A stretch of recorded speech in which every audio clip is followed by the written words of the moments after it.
Saat tua, uang habis, baru terlihat hati anak-anak. Salam hormat kepada para penonton setia 1000 pemikiran bijak. Hadirin sekalian, masyarakat saat ini telah berubah terlalu cepat. Begitu cepatnya, sampai-sampai banyak nilai moral manusia di masa lalu menjadi rusak. Dahulu, meskipun hidup susah dan sengsara, kasih sayang dan perasaan masih begitu tulus. Ada sayur dimakan sayur, ada bubur dimakan bubur, kita hidup apa adanya. Orang bijak zaman dahulu pernah berkata, di antara 100 kebajikan, bakti adalah yang utama. Artinya, dari 100 sifat baik, bakti kepada orang tua berada di puncaknya. Namun kini, berbakti kepada orang tua memang masih ada, tetapi seringkali disertai syarat dan bergantung pada isi dompet serta harta benda orang tua. Anak-anak telah tersesat, tidak lagi memahami nilai-nilai luhur masa lalu. Kita pun harus menyaksikan dengan hati yang perih bagaimana kasih sayang keluarga memudar di bawah cahaya samar, ambisi, dan godaan. Maka dari itu, hadirin sekalian, tidak berlebihan jika dikatakan bahwa uang adalah kekuatan di usia senja. Jika punya uang, anak-anak masih menghormati, menyambut dengan penuh kasih, bertanya kabar, dan peduli. Tapi ketika uang habis, kita akan langsung tahu betapa pahitnya kenyataan itu. Mari kita bersama 1000 pemikiran bijak mendengarkan dan merenungkan hal itu melalui kisah-kisah berikut ini ya. Kisah pertama, usia 74 tahun, tinggal sendirian, punya 4 anak tapi tak ada yang mau membiayai. Berikut ini adalah kisah yang dibagikan oleh Bapak Nguyen kepada program 1000 Pemikiran Bijak. Saya tahun ini berusia 74 tahun, sedang menikmati masa tua di panti jompo. Istri saya telah meninggal dunia 2 tahun lalu. Kami berdua memiliki 4 orang anak, 3 laki-laki dan 1 perempuan. Saat ini, mereka semua sudah berkeluarga dan memiliki kehidupan masing-masing. Dulu, saya dan istri sangat senang karena rumah selalu ramai dan ceria dengan banyak anak. Kami berdua berusaha keras, bekerja banting tulang untuk membesarkan anak-anak agar menjadi orang yang baik. Kami juga berharap nanti di masa tua bisa bergantung pada mereka. Namun, semua berjalan ke arah yang berbeda. Setelah putri bungsu saya menikah, saya dan istri memulai kehidupan tanpa kehadiran anak-anak di sisi kami. Meskipun begitu, pada waktu itu kami masih memiliki pekerjaan untuk mengisi kekosongan hati. Ketika mencapai usia pensiun, kesedihan kami berdua sebagai orang tua mulai bertambah. Anak-anak sibuk dengan urusan mencari nafkah, pekerjaan keluarga, sehingga jarang sekali datang berkunjung. Hal itu kami berdua mengerti. Namun, bahkan panggilan telepon untuk menanyakan kabar pun tidak ada, membuat saya dan istri sangat sedih. Sesekali karena merindukan anak dan cucu, saya dan istri naik kendaraan untuk mengunjungi rumah anak-anak dan cucu-cucu kami. Kehidupan pensiun bagi saya dan istri cukup santai. Selain berlatih senam kesehatan dan mengikuti kegiatan klub bersama para lansia di lingkungan, kami tidak memiliki kebahagiaan lain. Total pensiun kami berdua hampir 23 juta dong. Untuk kehidupan orang tua, itu sudah bisa dibilang cukup. Oleh karena itu, kami tidak memerlukan anak-anak untuk memberikan tambahan biaya. Namun 2 tahun lalu, istri saya jatuh sakit lalu meninggal dunia. Guncangan kehilangan belahan jiwa membuat saya merasa tidak mampu mengatasinya. Saya membutuhkan seseorang untuk merawat. Pada saat itu, keempat anak saya bergantian datang menjenguk saya di rumah. Pernah suatu kali, saya mendengar keempatnya berdiskusi siapa yang seharusnya menjemput saya pulang, karena mereka khawatir saya sendirian tanpa ada yang menemani tidak akan merasa nyaman. Saat itu saya cukup senang karena melihat anak-anak tidak seacuh yang saya kira. Namun hasilnya justru membuat saya harus menghadapi kenyataan. Setelah berdiskusi, tidak ada satupun anak yang ingin menjemput saya untuk tinggal bersama keluarga mereka. Putra sulung beralasan rumah terlalu ramai, ekonomi tidak stabil, jadi tidak berani membiarkan ibu tinggal bersama. Putra kedua sedang tinggal di rumah mertuanya, jadi tidak nyaman jika menjemput saya. Putra ketiga beralasan dia dan istrinya sibuk bekerja, sepanjang hari bepergian untuk urusan bisnis. Meski menjemput saya pulang, mereka tidak bisa merawat saya dengan baik. Melihat itu, hati saya sangat sedih, namun saya masih menaruh harapan terakhir pada putri bungsu saya. Dia adalah anak yang paling menyayangi saya di rumah, dan juga yang paling lama tinggal bersama saya. Mungkin dia akan menjemput saya untuk tinggal bersama. Namun harapan saya pupus ketika putri bungsu saya mengatakan bahwa menantunya tidak merasa nyaman jika saya tinggal bersama. Mendengar itu, saya tahu di usia tua saya tidak akan bisa bergantung pada anak-anak. Saya tahu saya harus lebih kuat dan memiliki rencana yang konkret untuk hari-hari sendirian nanti. Memegang erat bungkusan uang tabungan masa tua tanpa perlu bergantung pada anak-anak. Setelah mengumpulkan kembali semangat, saya menghitung buku pensiun saya dan buku tabungan saya serta istri saya sebelumnya. Setelah mengurus pengobatan istri, kami masih memiliki jumlah tabungan yang cukup lumayan. Saya juga tahu bahwa di usia tua akan ada kejadian tak terduga yang tidak bisa saya ketahui dan kendalikan. Misalnya, penyakit bisa datang tiba-tiba, membuat saya tidak lagi cukup sadar atau tidak bisa mengendalikan sepenuhnya tubuh dan pikiran saya. Saat itu, jika tidak ada orang di samping, itu tidak akan baik-baik saja. Saya berpikir jika anak-anak sudah tidak mau merawat saya, maka saya akan menyewa orang untuk merawat atau pergi ke panti jompo untuk sisa hidup saya.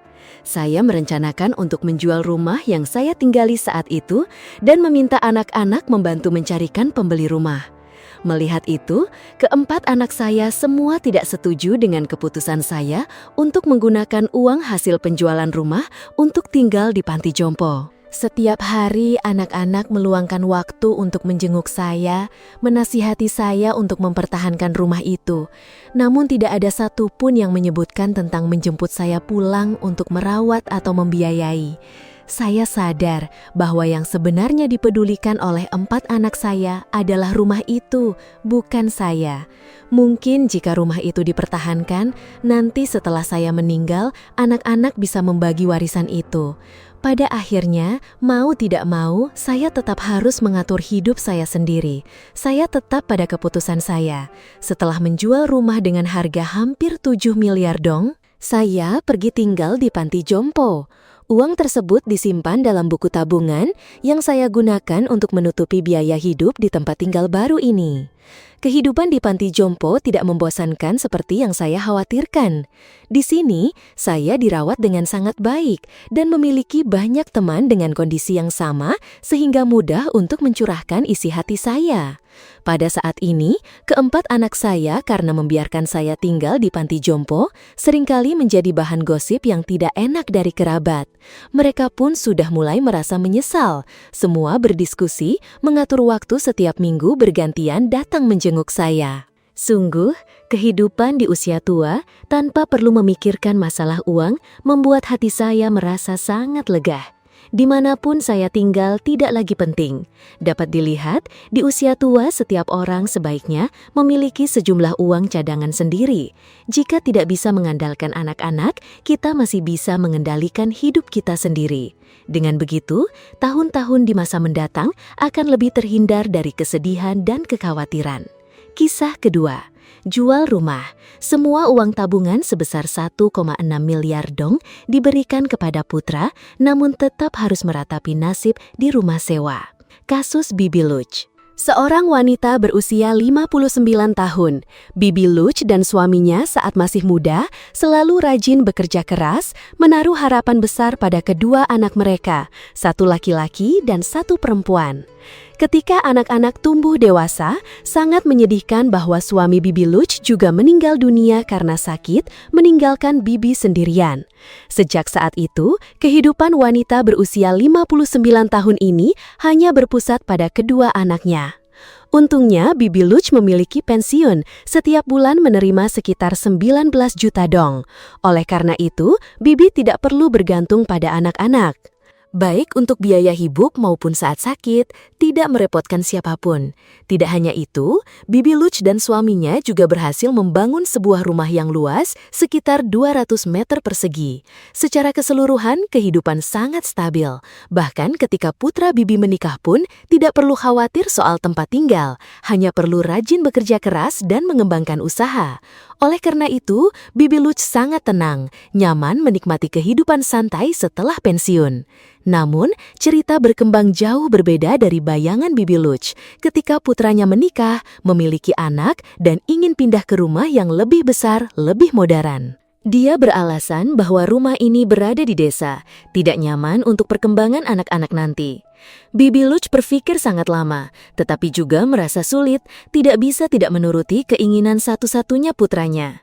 Karena ini adalah tanah warisan leluhur dan juga satu-satunya aset Bibi dan suaminya, jadi Bibi berpikir keras. Pada akhirnya, karena putra dan menantu perempuannya bersikeras membujuk, Bibi Luch memikirkan masa depan cucu-cucunya sehingga setuju untuk menjual rumah. Saat menjual rumah, wanita berusia 59 tahun itu menyerahkan seluruh uang sekitar 1,6 miliar dong kepada putra dan menantu perempuannya agar mereka bisa membeli rumah baru. Putranya memilih sebuah rumah di kota. Karena tidak banyak uang di tangan, mereka hanya bisa membeli properti kecil, tidak seluas rumah lama di desa. Selain itu, putra Bibi Lucik juga memiliki utang dan cicilan bulanan. Kehidupan keluarga Bibi sejak pindah ke kota menjadi lebih sulit dan serba kekurangan. Karena sayang kepada anak-anak, setiap kali menerima pensiun, wanita ini menyerahkan semuanya kepada anak-anaknya, tidak menyisakan 1 sen pun. Karena tinggal bersama, Bibi selalu berhemat, selalu berpikir tidak perlu menggunakan uang sehingga berapapun yang ada diberikan semua kepada anak-anak. Nanti ketika tua, penyakit datang, anak-anak juga akan bertanggung jawab merawat ibu mereka yang sudah tua sehingga Bibi Luch tidak khawatir sama sekali. Menyesal karena melakukan kesalahan, diusir oleh anak-anak. Sejak tinggal bersama putranya, Bibi Luch adalah orang yang merawat cucu-cucu kecil. Karena putra dan menantunya bekerja sepanjang hari, cucu-cucu semua tinggal bersama Bibi. Sampai mereka masuk taman kanak-kanak, Bibi Luch merasa kesehatannya menurun sehingga berbicara kepada putranya. Wanita ini mengutarakan maksudnya agar anak-anak harus merawat anak-anak kecil itu sendiri karena Bibi merasa sangat lelah, kaki dan tangan semua nyeri, sulit berjalan. Namun saat itu putranya malah membentak Bibi, mengatakan bahwa Bibi hanya di rumah mengurus cucu saja tidak becus. Setelah itu, pasangan suami istri ini memutuskan untuk tidak tinggal bersama Bibi lagi. Dengan kejam, menyuruh Bibi keluar mencari rumah sewa untuk ditinggali. Pada saat itu, meskipun sangat terkejut dan kecewa, wanita berusia 59 tahun itu tetap memutuskan untuk keluar dari rumah putranya. Bibi sangat menyesal karena telah menyerahkan semua hartanya kepada anaknya dan sekarang harus merasakan pahitnya penderitaan. Setelah meninggalkan rumah putranya, Bibi Luch pergi mencari rumah baru. Bibi pergi ke rumah putri dan menantunya, namun akhir ceritanya lebih menyakitkan hati. Mereka menyambut Bibi dengan kalimat, "Dulu ibu menjual rumah untuk kakak laki-laki dan kakak ipar. Kami tidak mendapatkan uang sepeser pun. Mengapa kakak dan kakak ipar tidak lagi merawat ibu, malah mencari kami?" Mendengar itu, wanita berusia 59 tahun itu sangat terkejut dan terguncang hebat. Bibi tidak percaya bahwa kedua anak yang dilahirkannya sendiri mengusir ibunya saat ibu sudah tua. Bibi Luch memutuskan untuk keluar mencari kamar kos untuk ditinggali. Untungnya, Bibi masih memiliki pensiun sehingga cukup untuk biaya hidup bulanan, tidak perlu bergantung pada siapapun. Pada saat ini, ketika terbaring sendirian di kamar kos, wanita itu menyadari banyak hal. Meskipun memikirkan orang lain, kita juga perlu menyisakan jalan keluar untuk diri sendiri. Jika seseorang hidup sepenuhnya untuk orang lain, tanpa peduli pada diri sendiri, suatu hari nanti akan menderita kerugian dan kesengsaraan, hidup dalam penyesalan tanpa bisa kembali. Kisah ketiga, Pensiun dengan gaji lebih dari 33 juta per bulan, namun hanya mengatakan kepada anak 10 juta. Berkat itu, saya menemukan kebenaran yang menyakitkan. Berbohong kepada anak tentang uang pensiun, sang ayah sempat menyadari hati putranya. Pensiun dengan gaji 33 juta dong sebulan, hidup saya tiba-tiba menjadi sangat nyaman. Saya yang pada dasarnya gila kerja, tidak bisa diam di satu tempat. Oleh karena itu, ketika seorang teman lama membuka perusahaan dan berharap saya bisa menjadi konsultan dengan gaji 33 juta dong sebulan, saya setuju. Sebagai orang yang lebih senior dengan banyak tahun pengalaman dalam profesi, pekerjaan ini tidak sulit bagi saya. Berkat itu, setiap bulan ditambah dengan uang pensiun, penghasilan saya lebih dari 33 juta dong. Hidup di usia tua tidak ada pengeluaran apapun. Saya dan istri juga berhasil menabung sejumlah uang yang lumayan, tidak perlu bergantung pada anak-anak. Saya menyembunyikan soal gaji dari putra. Saya merasa meskipun sudah pensiun, saya masih bisa menghasilkan banyak uang. Beberapa kali saya berniat menceritakan hal ini kepada teman-teman dan tetangga, tetapi istri saya melarangnya. Istri saya mengatakan bahwa masalah uang sebaiknya dirahasiakan untuk menghindari dimanfaatkan atau ditipu. Mendengar perkataan istri, saya juga merasa itu masuk akal, sehingga memutuskan untuk merahasiakan hal ini. Meskipun begitu, saya tetap ingin membicarakan hal ini dengan putra saya agar dia merasa tenang. Di sisi lain, karena putra saya juga sedang menghadapi banyak tekanan dari pekerjaan dan kehidupan seperti membayar cicilan mobil, bisnis yang tidak lancar, jadi saya juga ingin membantunya. Namun entah mengapa, istri saya tetap tidak setuju. Saya tetap berpikir bahwa uang yang saya hasilkan, jika diberikan semua kepada putra saya, bisa menyelesaikan masalah yang sedang dia hadapi, sekaligus mempererat hubungan ayah dan anak. Karena dalam lubuk hati, saya selalu berharap bahwa di masa tua nanti, saya bisa mengandalkan anak-anak. Namun, istri saya tetap bersikeras tidak setuju. Dia berpendapat bahwa lebih baik suami istri mengurus diri sendiri daripada harus bergantung pada orang lain, termasuk anak-anak.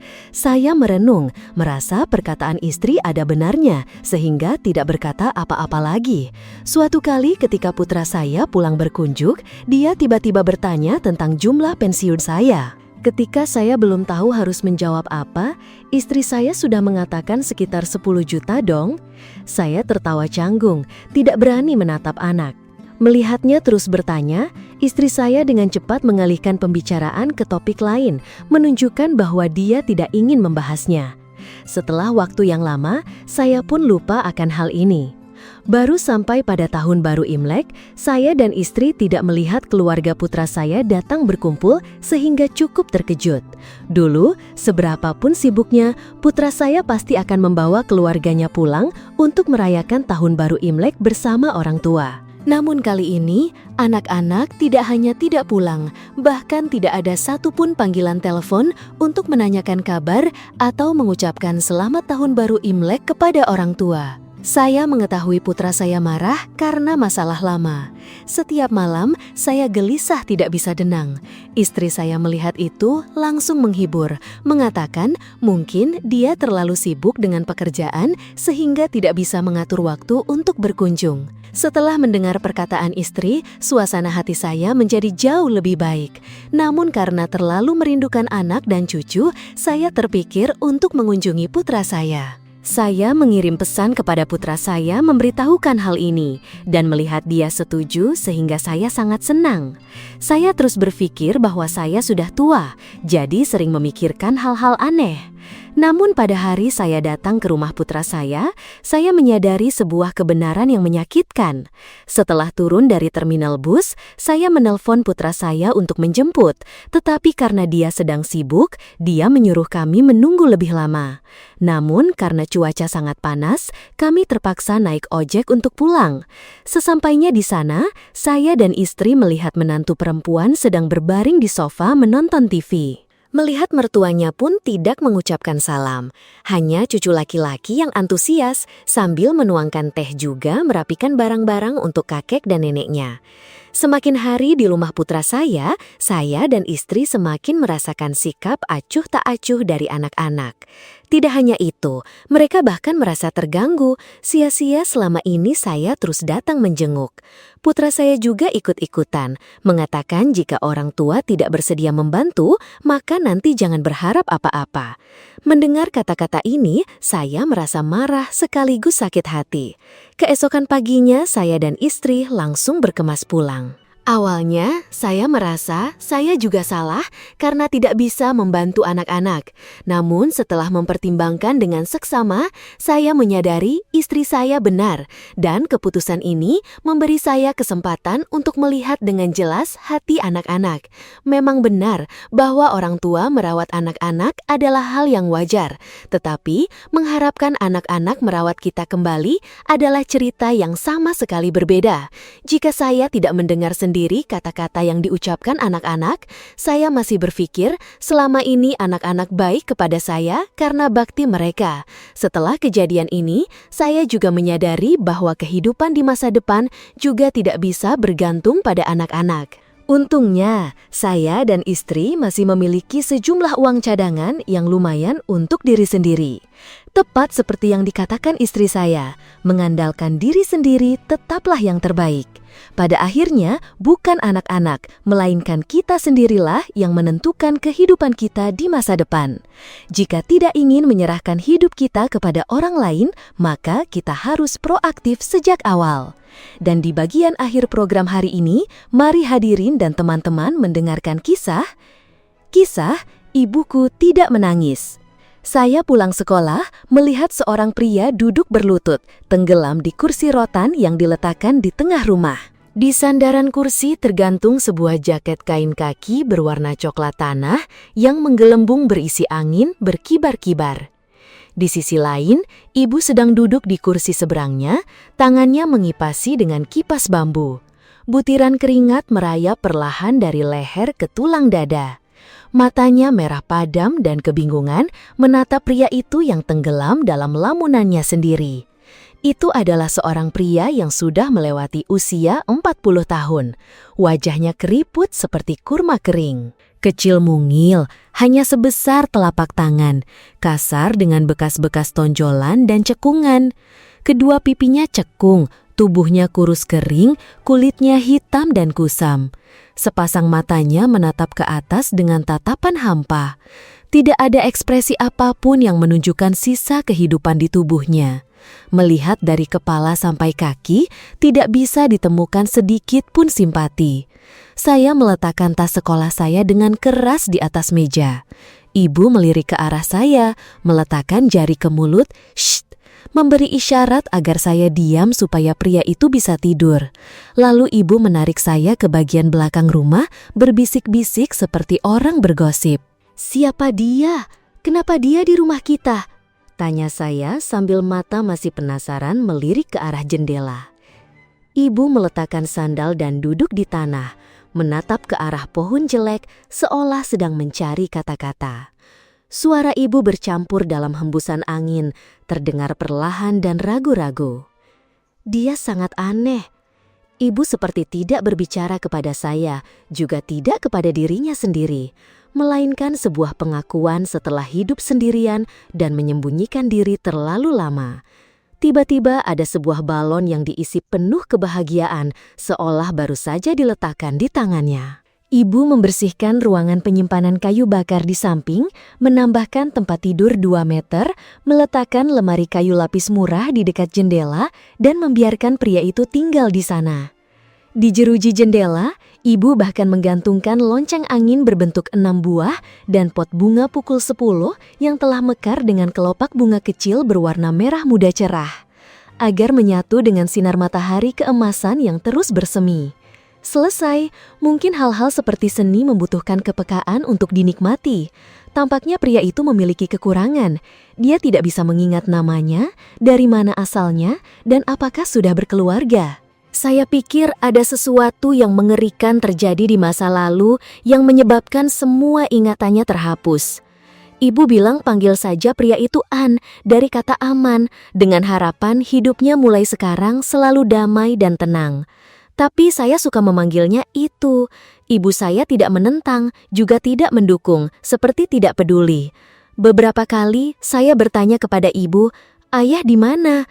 Ibu hanya tergagap-gagap berkata, "Ayahmu berjanji akan kembali saat fajar untuk memperbaiki genteng itu, tapi dia sudah pergi lebih dari 10 tahun dan tidak pernah terlihat kembali." Saya mendengar orang-orang bercerita, pada waktu itu ayah saya bersama para pria di desa pergi melaut untuk menangkap ikan. Tiba-tiba bertemu badai besar, ombak menghantam kapal nelayan hingga pecah. Air masuk membuat kapal tenggelam. Orang-orang lain semua selamat, hanya ayah saya yang tetap di laut karena dia tidak tahu berenang. Nelayan tidak tahu berenang. Kedengarannya menyedihkan, tapi itu adalah kenyataan. Ada yang bertanya, kenapa tidak bisa berenang tapi tetap pergi melaut?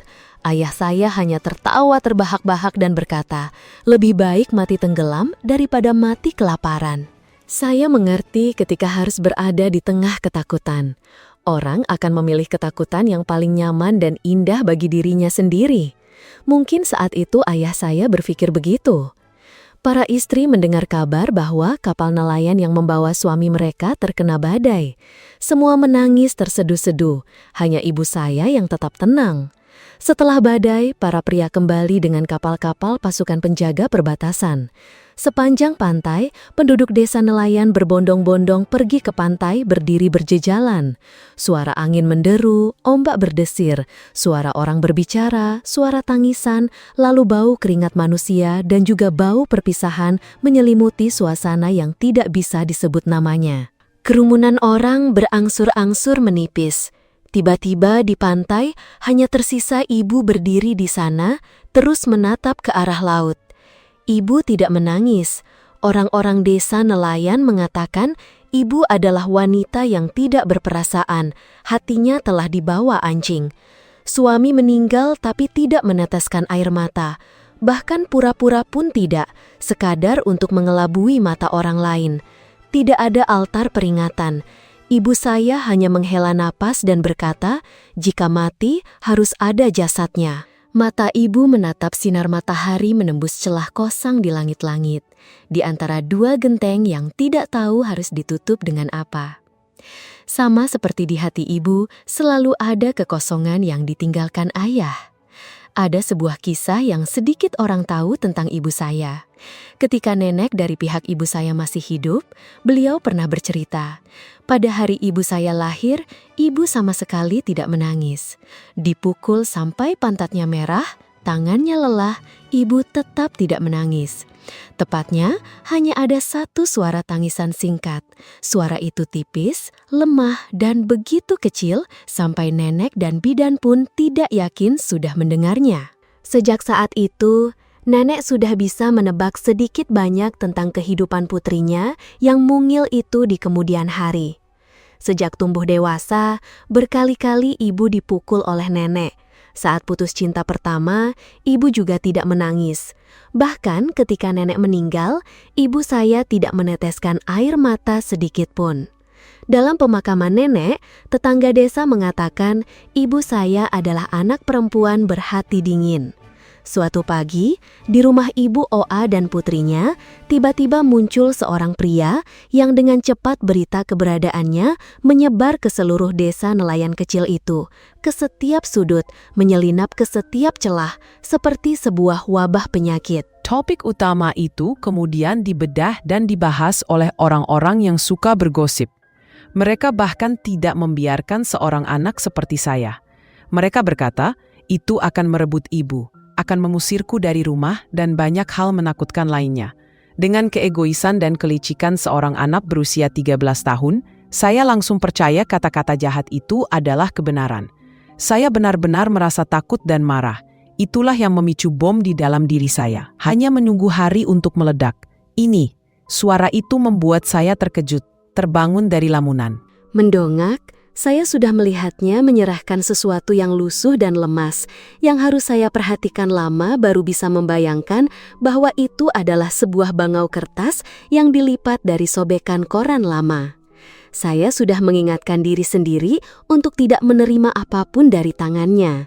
Namun ketika melihat gerak-geriknya, cara dia menyatukan kedua tangan, meletakkan bangau itu di tengah dengan sangat hati-hati, seolah akan jatuh jika saya tidak mengambilnya. Ditambah lagi tatapannya yang menunduk, menunjukkan rasa kasihan atau mencoba terlihat seperti itu. Semua itu memberi saya kesan ketulusan. Saya tanpa sadar mengambilnya dan berkata pada diri sendiri, benda tak berguna ini tidak ada harganya.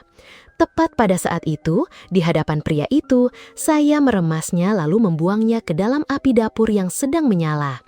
Dia berbalik dan pergi dengan langkah gontai. Tidak lama kemudian, itu dengan cepat menggantikan posisi seorang pria di rumah.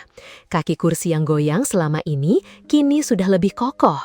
Celah di antara dua genteng di atap rumah yang ayah pernah berjanji akan kembali untuk memperbaikinya juga telah diganti oleh itu.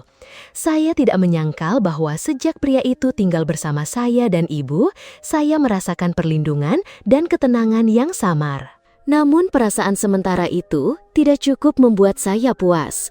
Dalam lubuk hati, saya masih menunggu kesempatan untuk memutuskan hubungan yang menurut saya seharusnya tidak pernah dimulai sejak awal.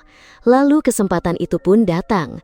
Suatu hari, ketika ibu pergi menghadiri acara selamatan di desa tetangga, saya melaksanakan rencana saya. Di rumah hanya tinggal saya dan itu. Seorang pria yang polos seperti anak berusia 3 tahun tidak akan menyangka bahwa saya sedang perlahan membawanya ke dalam sebuah tipu daya jahat. Tiba-tiba, saya bersikap ramah dan baik padanya.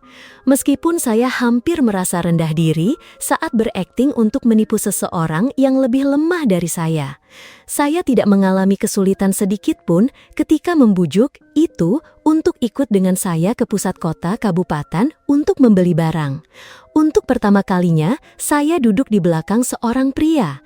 Punggungnya yang lebar seolah telah melindungiku dari segala angin dan hujan.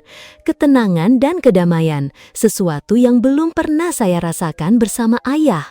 Tiba-tiba, saya merasa hati saya jatuh begitu cepat, begitu ringan. Dalam beberapa saat, saya hampir melunak. Pikiran untuk menghentikan tindakan gila yang akan saya lakukan semakin kuat setiap saat. Namun, sisi jahat telah mengalahkan kebaikan dalam diri saya. Ketika sampai di dekat pasar kabupaten, saya menuntun sepeda dan berpesan kepada itu agar tidak pergi kemana-mana. Berdiri diam di sana menunggu saya masuk membeli barang. Saya menuntun sepeda masuk ke pasar, lalu langsung berputar keluar melalui pintu belakang seperti seorang pelaku kejahatan yang melarikan diri dari korbannya. Ketika sudah yakin terlepas dari pandangan itu, saya langsung melesat pulang ke rumah, merasa sangat ringan, seolah baru saja melepaskan beban berat. Jarak dari tempat saya meninggalkan itu ke rumah saya cukup jauh dan sulit untuk mengingat belokan-belokan. Dengan kondisi pikiran yang tidak stabil seperti miliknya, menemukan jalan kembali ke rumah saya hanya bisa berharap pada keajaiban. Namun keajaiban itu benar-benar muncul. Malam itu, ketika saya sedang duduk di beranda agar tidak melihat wajah ibu yang muram, karena itu tiba-tiba pergi tanpa mengucapkan selamat tinggal. Dari arah gerbang, saya tiba-tiba melihat bayangan seseorang yang sangat dikenal terbentang panjang di lantai beton halaman. Saya begitu terkejut sampai hampir saja membiarkan suara terlepas dari tenggorokan. Ketika menyadari bayangan itu adalah itu, dia muncul di hadapan saya dengan penampilan seperti saat pertama kali bertemu. Yang berbeda adalah sepasang mata yang menatap saya saat itu benar-benar kosong dan begitu tenang sampai membuat merinding. Tanpa satu pun kata tuduhan, tanpa pertanyaan, itu tetap diam seperti yang pernah dia lakukan. Dosa saya terkubur sejak saat itu. Namun, itu adalah sesuatu yang menghantui saya sampai sekarang dan mungkin akan lebih lama lagi. Belakangan ini, Itu sering pergi bersama ibu ke pantai, menunggu kapal-kapal nelayan kembali sebelum fajar untuk memungut udang dan ikan yang tersisa di jaring, lalu menjualnya kembali kepada orang lain di pasar. Kadang-kadang, dia dan ibu bersama-sama memungut kerang bambu di sepanjang pantai. Pemandangan itu seperti dua bintang yang muncul dalam sebuah lukisan pemandangan yang damai. Orang-orang di desa nelayan pun berangsur-angsur terbiasa dengan kehadiran itu di samping ibu, menerimanya sebagai sesuatu yang tidak bisa dihindari, seperti takdir. Saya tidak tahu apakah ini bisa disebut kisah cinta abadi di antara mereka berdua atau tidak. Namun di atas segalanya, saya tahu ibu membutuhkan itu. Sebuah ikatan kasih sayang yang tidak jelas, sulit untuk diberi nama, namun sangat erat dan kuat. Lalu hari itu pun tiba. Itu tinggal sekamar dengan ibu. Saya menerima hal ini dengan hati yang tenang, tidak marah, tidak bertanya. Namun saya tahu, jauh di lubuk hati, saya tetap tidak bisa menerimanya.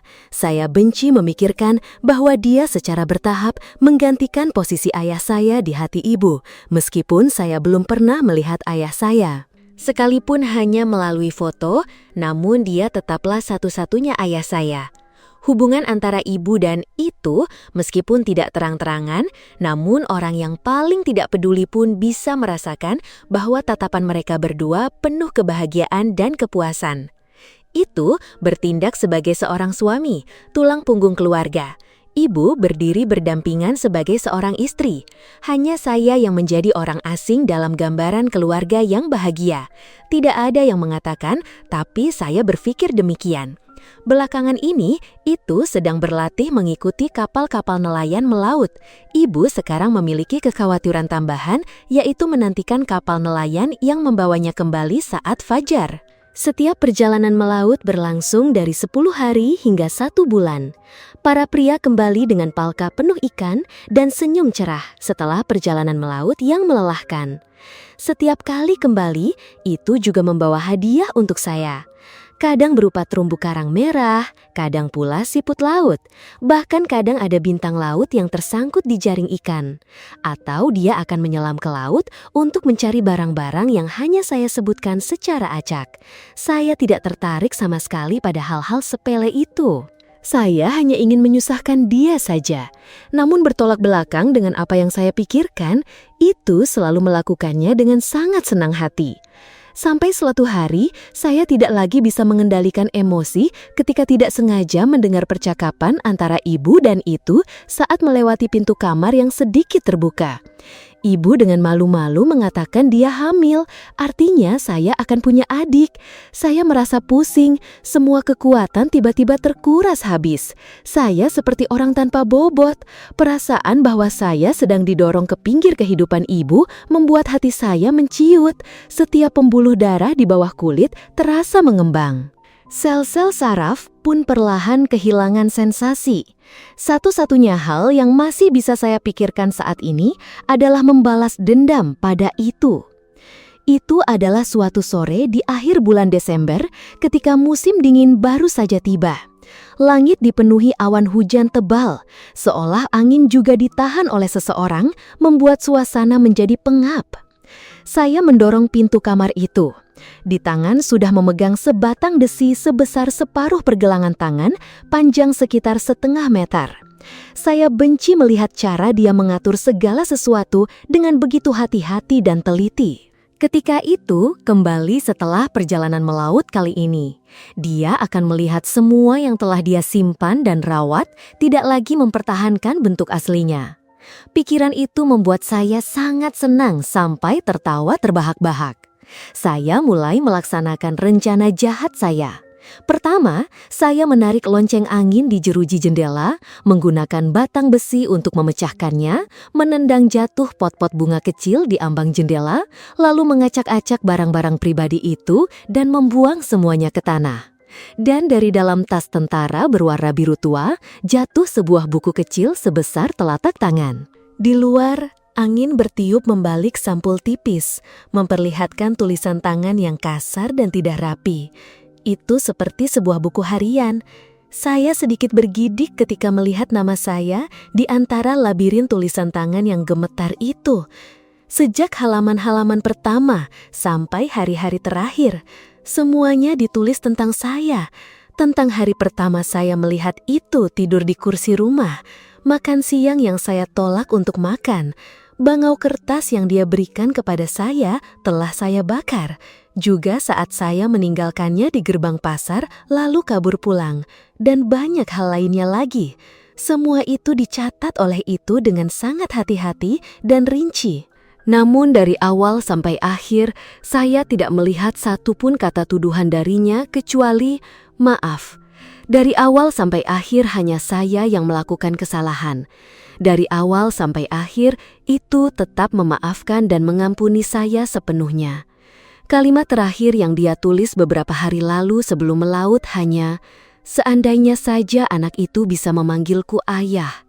Saya menggenggam erat buku catatan itu dan berlari secepat kilat ke pantai, menyambut kapal nelayan yang pulang ketika langit mulai meredup. Saya berlari sampai ke sana tepat ketika kapal berlabuh. Saya menyadari ibu berdiri melawan cahaya, menonjol di tengah kerumunan dengan baju baba ungu, selendang kotak-kotak tergantung longgar di bahu. Tatapan matanya menatap ke arah laut dengan sukacita dan harapan. Di dalam palka kapal penuh dengan hasil laut segar yang menjanjikan hari-hari yang berkecukupan. Namun wajah para pria di kapal itu tampak agak kuyu dan lelah. Saya mencoba memicingkan mata untuk melihat di mana itu berdiri di kapal itu. Namun wajah-wajah itu terus bertumpuk, memudar, lalu menghilang seperti warna asap biru senja. Saya samar-samar melihat seorang pria turun. Kedua tangannya sedang mengangkat sesuatu, maju ke depan dan dengan hikmat menyerahkannya kembali kepada ibu. Sebuah jaket kaki biru tua dan seekor bintang laut, kenang-kenangan terakhir dari itu. Ibu saya berlutut, menunduk memeluk jaket dan bintang laut itu ke dadanya. Saya berlari di sepanjang pantai, melihat ombak putih yang berbusa sambil berteriak keras, "Ayah, kembalilah!" Ibu saya tetap berdiri di sana, terus menatap ke arah laut. Ibu tidak menangis. Terima kasih kepada para penonton setia yang telah mendengarkan. Sampai jumpa di video-video selanjutnya. Terima kasih banyak.